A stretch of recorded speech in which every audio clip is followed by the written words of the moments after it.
విజయవాడ ఇంద్రకీలాద్రిపై భవానీ దీక్షల విరమణ కార్యక్రమం ఘనంగా ప్రారంభమైంది. భవానీ భక్తులకు ఎలాంటి అసౌకర్యం కలగకుండా ఆలయ అధికారులు ఏర్పాట్లు చేశారు. శనివారం నుంచి ప్రారంభమైన దీక్షల విరమణ ఈ నెల 25 వరకు కొనసాగనుంది. మండల, అర్ధమండల దీక్షలతో వేలాది మంది భవానీ భక్తులు దుర్గమ్మను దర్శించుకుంటున్నారు. తెలుగు రాష్ట్రాలతో పాటు కర్ణాటక, తమిళనాడు నుంచి పెద్ద సంఖ్యలో భక్తులు తరలివస్తున్నారు. భవానీ భక్తులతో ఇంద్రకీలాద్రి కిటకిటలాడిపోతోంది. కఠిన నిష్ఠతో మండల, అర్ధమండల దీక్షలు చేసిన భక్తులు అమ్మవారి సమక్షంలో ఇరుముడులు సమర్పించి దీక్షల విరమణ చేస్తున్నారు.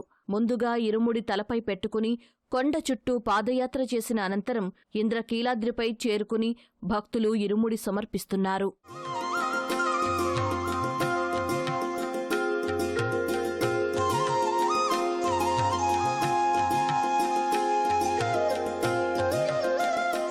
ఉత్తరాంధ్ర నుంచి పెద్ద సంఖ్యలో భవానీ భక్తులు విజయవాడకు తరలివస్తూ ఉంటారు.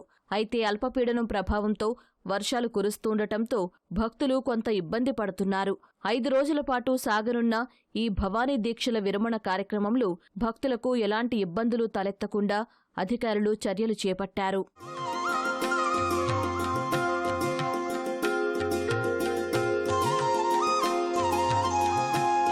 అమ్మవారి దర్శనం సూపర్గా ఉంది. మొదటి రోజు కాబట్టి హ్యాపీగా ఉంది. ప్రభుత్వం కూడా అన్ని కార్యక్రమాలు బాగానే చేశారు. ఇంకా ముందుగా ఇంకా కార్యక్రమాలు బాగా చేస్తారని అనుకుంటున్నాము. దర్శనం మటుగా ఫ్రీగా బాగా మంచిగా జరిగింది. దర్శనం ఎప్పుడు ఇలాగా జరగలేదు, అలాగా బాగా జరిగింది. బాగుంది. కానీ ఇప్పుడు ప్రస్తుతానికి అయితే భక్తులు మాత్రం బాగానే వస్తున్నారు. అందరూ కలిసి సెకండ్ బాగానే అన్నీ చూసుకుంటున్నారు. అటు వచ్చేసి మామూలుగా దర్శనం కూడా బాగా జరుగుతుంది. అందరికి ఎవరికి ఇబ్బంది లేదు. భక్తులు అందరూ బాగానే వస్తున్నారు. అందరూ ఎవరిని అడిగినా కానీ బాగా జరుగుతుందని చెప్తున్నారు. ఎవరికి ఇబ్బంది లేదు. బాగా చేశారండి. అన్నదానం బాగా చేశారు. వాటర్ ప్యాకెట్స్ లైన్లో వచ్చే వాళ్ళకి అందరికీ కరెక్ట్గా ఇచ్చారు. కృష్ణా నదిలోనూ 3 ఘాట్లలో భక్తుల స్నానాలకు ఏర్పాట్లు చేశారు. వేకువజామున 3 గంటల నుంచి రాత్రి 11 గంటల వరకు అమ్మవారి దర్శనానికి అనుమతిస్తున్నారు.